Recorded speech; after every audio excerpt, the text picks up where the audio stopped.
she only saw the bushes, the rules, the power. But she didn't see the couple. Not their age. Not their dignity. Not the decades they poured into this quiet neighborhood. So she called the cops. Over some trimmed hedges.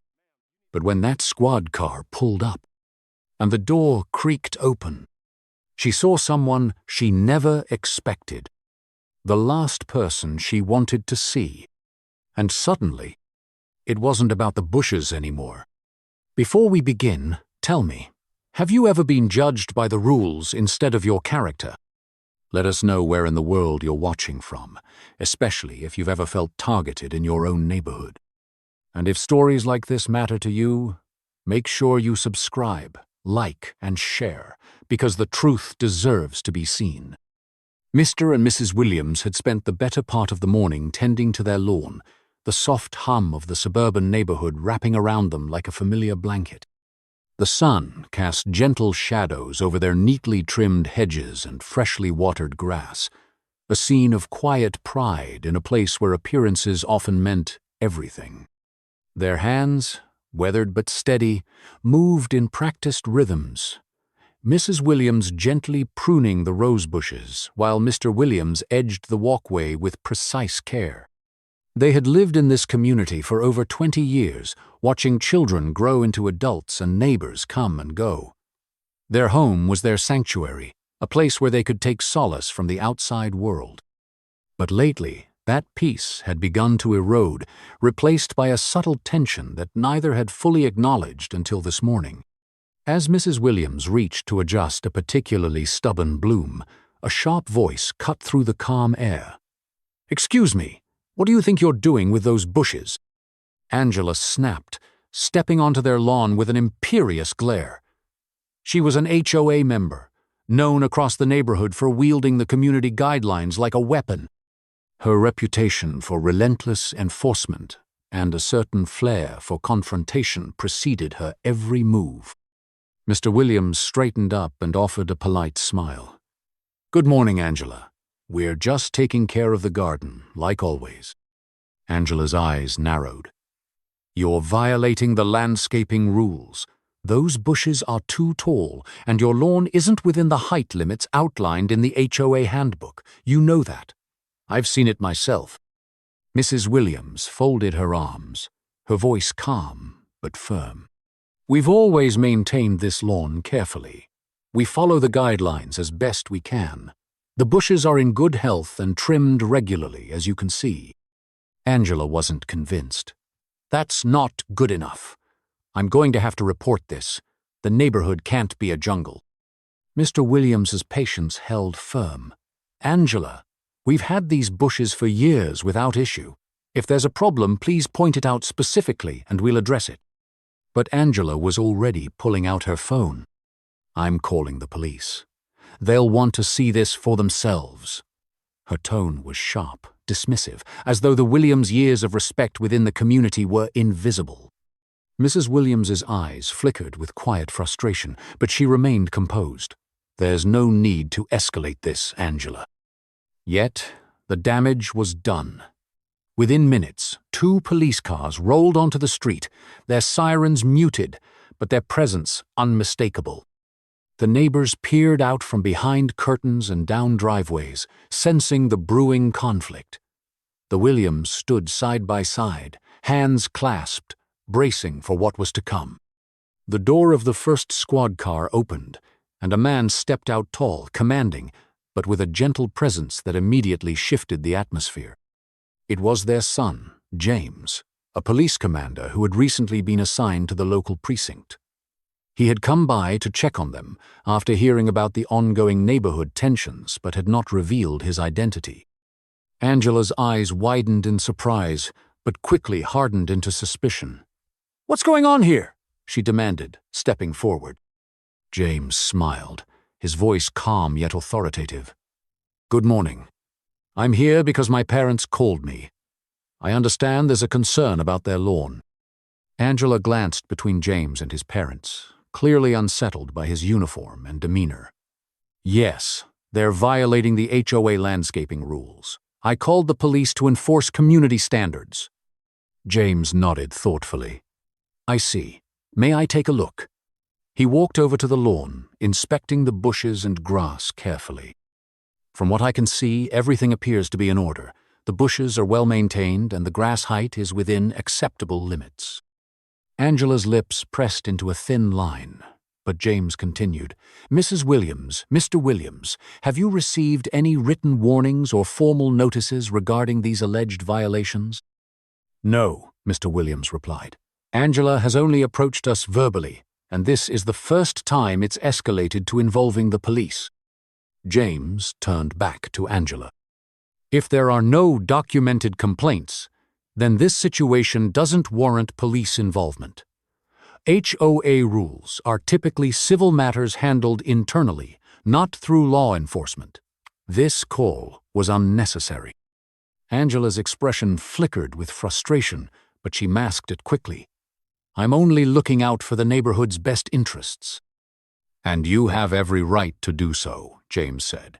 "But it's important to follow proper procedures to avoid unnecessary conflict. I suggest we all take a step back and resolve this through the HOA channels." He looked at his parents with a reassuring smile. "You're doing a fine job with the lawn. Keep it up." Mrs. Williams's shoulders relaxed, relief washing over her face. "Thank you, James. We appreciate you coming so quickly." Angela shifted uncomfortably. "I suppose I'll be reporting this to the HOA board regardless." "That's your prerogative," James replied evenly. "But I encourage you to present facts, not assumptions. We're all neighbors here." Angela nodded stiffly, then turned on her heel and walked back toward the street, her phone still in hand. The neighbors, watching from their windows, exchanged glances, some nodding quietly in approval of James's measured response. As the officers prepared to leave, James gave his parents a knowing look. "I'll be around if you need anything else," he said softly. Mr. Williams clasped his son's hand firmly. "Thank you, James. You don't know how much this means." Mrs. Williams added, "We just want to live peacefully like everyone else." James smiled warmly. "And you will. I'll make sure of it." As the squad cars drove away, the Williams returned to their garden, the earlier tension lingering but eased by the presence of family and the promise of support. Yet beneath the surface, they all knew this was only the beginning of a longer challenger test of patience, dignity, and resilience in a neighborhood where rules could be wielded as weapons and where standing your ground required more than just good intentions. Angela didn't back down after that morning's encounter. If anything, she grew more determined, like a dog with a bone, rallying other HOA members to back her up in what she framed as a crusade to preserve the neighborhood's standards. The Williams noticed the subtle but steady increase in complaints, each one more petty and intrusive than the last. It started with a letter slipped under their door, stern and formal, listing minor infractions. A stray leaf here, a patch of grass slightly taller than the arbitrary limit there. Mr. Williams read it aloud to Mrs. Williams over breakfast, shaking his head. "They're nitpicking every little thing now." Mrs. Williams sighed, her fingers tracing the rim of her coffee cup. "It feels like they're looking for reasons to punish us." The letters kept coming, each one more aggressive in tone.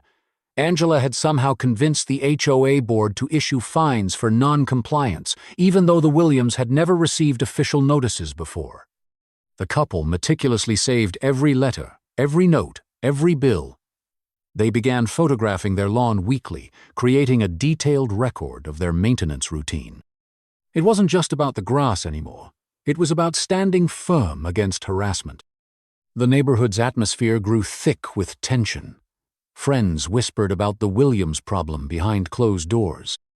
Angela organized an emergency HOA meeting, sending out fiery emails urging neighbors to take a stand against what she described as blatant disregard for community rules. The Williams received the invitation, but debated whether to attend. The thought of facing a hostile crowd made their stomachs churn. James, their son, visited that evening. He listened carefully as his parents laid out the mounting pressures. "They're trying to isolate you, make you feel like outsiders," he said quietly. "It's a tactic to wear you down, but you can't let them."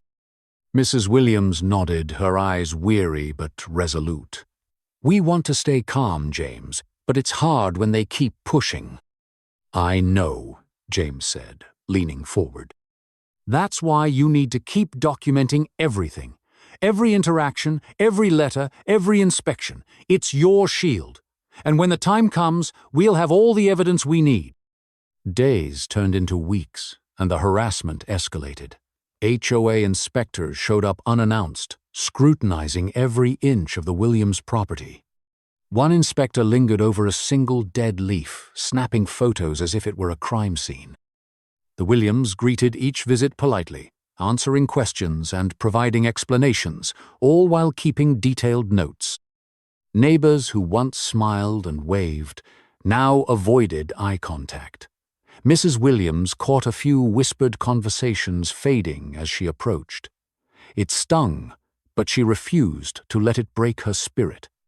One afternoon, a young couple knocked on their door, nervously explaining they'd received Angela's emails and were worried about being on the wrong side.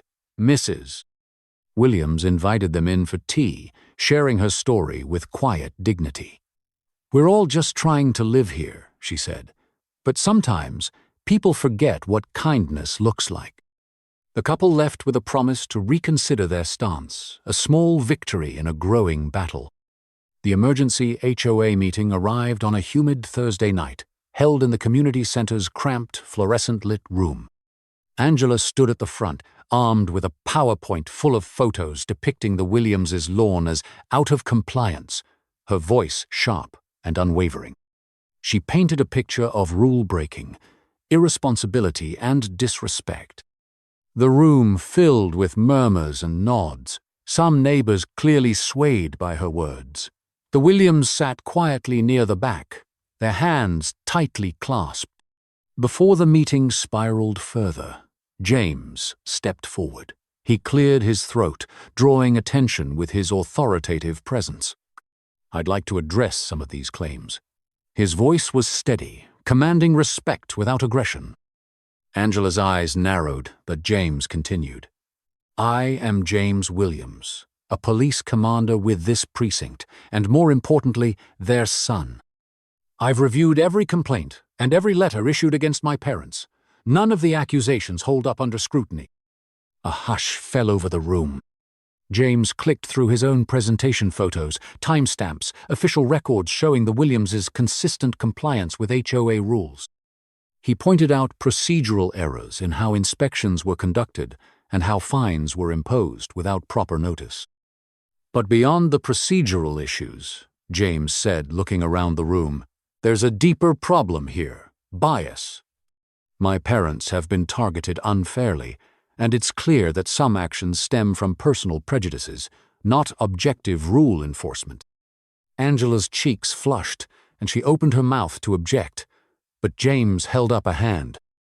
"This isn't about personal vendettas. It's about fairness, respect, and community. I urge the HOA to reconsider its approach and treat every resident with dignity." Several neighbors whispered among themselves, some nodding in agreement, others looked away, uncomfortable. The HOA board president cleared his throat. "We will review these findings carefully," he said, his voice cautious but firm. "Thank you, Commander Williams." As the meeting adjourned, the Williams felt a cautious hope. The battle was far from over, but with James's support and their unwavering resolve, they stood ready to face whatever came next. That night, as they sat around the kitchen table, Mrs. Williams brought out the stack of letters and photos they had collected. "We've come a long way," she said softly. Mr. Williams nodded. "And we'll keep going. Together." James smiled, pride shining in his eyes. "This neighborhood needs to learn what true community means. I'm not going anywhere." The day of the big HOA meeting arrived with a heavy sense of anticipation hanging over the neighborhood. The community center's usual buzz was replaced by a tense silence, as if everyone knew that what happened tonight would shift the balance in their small enclave. Angela arrived early, her posture rigid, clutching a thick folder of evidence she had compiled over weeks of relentless complaints and fines. She was confident, maybe even smug, certain that the Williams would be publicly condemned for their supposed infractions. Mr. and Mrs. Williams entered together, calm but determined. They had spent countless hours preparing, their son James coaching them through every possible scenario. They knew the stakes were high not just for themselves, but for the entire community's sense of fairness and respect. The room filled quickly, neighbors taking seats with varying expressions: curiosity, apprehension, even quiet support. When the meeting began, Angela wasted no time. She stepped to the podium and launched into her presentation, her voice sharp and precise. We have tried to enforce the community's landscaping rules fairly, but it has become clear that the Williams have repeatedly ignored warnings and fines. Their actions undermine the standards we all agreed upon. She clicked through slides, showing close-up photos of the Williamses' bushes and grass, emphasizing supposed violations. Some neighbors nodded, others whispered among themselves. It was a familiar senienane, sided, accusatory, and designed to isolate. Then James rose from his seat, his presence commanding immediate attention. He stepped forward, his uniform crisp, his voice steady and firm as he addressed the crowd. "My name is James Williams, and I am a police commander assigned to this precinct," he began. "More importantly, I am the son of Mr. and Mrs. Williams. I have reviewed every complaint, every fine, and every claim made against my parents. What I have found is a clear pattern of biased enforcement and procedural errors." He gestured toward the projector screen as he displayed his own carefully documented, evidence-time-stamped photos proving consistent lawn maintenance, copies of official HOA regulations showing how inspections were supposed to be conducted, and records of fines issued without prior notice. "HOA rules are important for maintaining community standards," James continued. "But enforcing those rules must be done fairly and without prejudice. In this case, my parents were singled out repeatedly, without due process. This is not just about landscape injuries, about respect and justice." A few neighbors shifted uncomfortably. Whispers spread through the room. Angela's face tightened, but before she could respond, James added, "There's more." Some of the complaints appear rooted in personal bias rather than legitimate concerns. The way these issues have been handled reflects a troubling disregard for fairness. He paused, letting his words settle. "I urge this board to reconsider its approach, to review the procedures, and to ensure that every resident is treated with equal respect under the rules we all agreed to uphold." The HOA board president, a middle-aged man with a serious expression, stood to speak. "Commander Williams, your presentation raises important points. We will conduct a thorough review and take appropriate action." Angela's shoulders sagged slightly, the weight of public scrutiny pressing down on her. The atmosphere shifted palpably. The meeting was no longer a forum for one-sided accusations, but a space for truth and accountability. As the discussion opened to the floor, several neighbors who had remained silent began sharing their own stories of feeling intimidated by Angela's aggressive enforcement, of witnessing unfair treatment, and of questioning the integrity of the complaint process. The dialogue was raw but necessary, exposing fractures within the community that had long been ignored. Mr. Williams spoke softly when given the chance. "We want this neighborhood to be a place where everyone feels welcome and treated fairly. We don't want conflict, only understanding." Mrs. Williams added, "It's painful to be targeted like this, but we hope our story helps others who might be facing similar struggles." The meeting adjourned with promises from the board to investigate further and to implement changes aimed at preventing abuse of power. Angela, once a figure of authority and control, found herself isolated as whispers of disapproval followed her out the door. In the days that followed, the HOA board took swift action. Angela was removed from her position on the board, a decision met with both relief and quiet satisfaction among many residents. Local authorities reached out to inquire about the complaint process, ensuring that future enforcement would be conducted transparently and fairly. The Williams family shared their experience with local media, their story resonating beyond the neighborhood. They spoke openly about the importance of standing up against injustice, the strength found in dignity, and the hope for a more inclusive community. Neighbors who had once been silent began to engage in conversations about respect and fairness. The walls of suspicion and fear slowly started to crumble, replaced by tentative steps toward reconciliation. James continued his work at the precinct, but now he also volunteered time mentoring youth in the neighborhood, fostering dialogue between law enforcement and residents. His presence became a bridge in a community learning to heal. Through it all, the Williams remained grounded. Their fight was far from over, but the tides had shifted. They had turned the tables on prejudice and abuse, not with anger or retaliation, but with patience, evidence, and a steadfast belief in justice.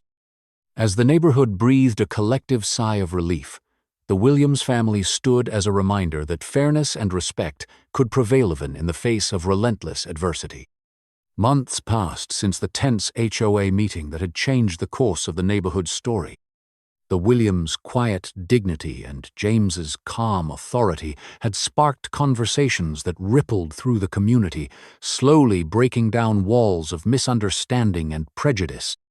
One crisp Saturday morning, Mrs. Williams stood at the entrance of the community center, greeting neighbors with a warm smile.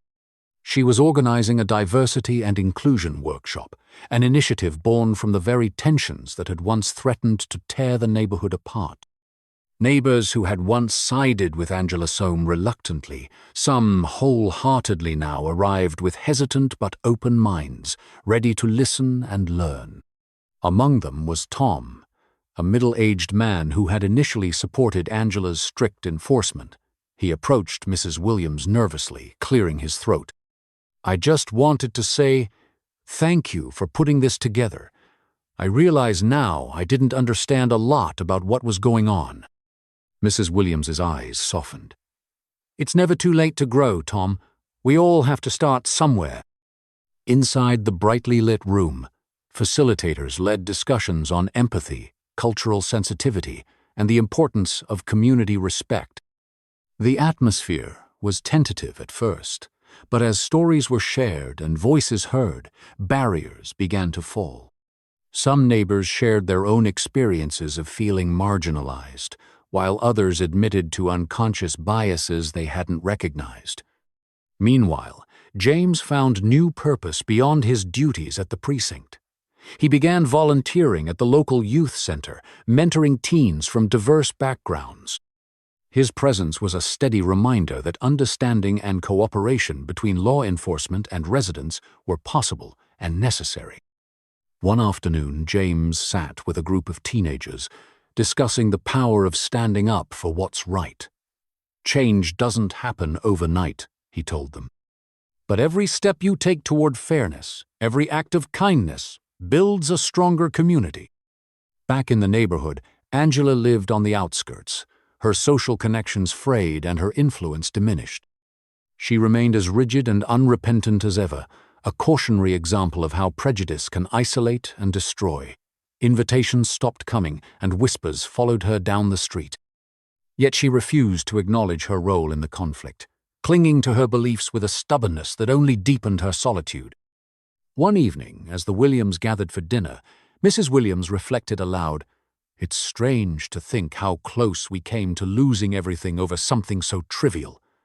Mr. Williams nodded. "But we didn't lose. Not really. We found strength in each other and in standing up for what's right." James smiled, his eyes bright. "This neighborhood is changing. It's learning to be better." At a community BBQ held weeks later, The Williams watched as young Tyler, a boy who had once been wary and distant, volunteered alongside others to serve food to families of all backgrounds.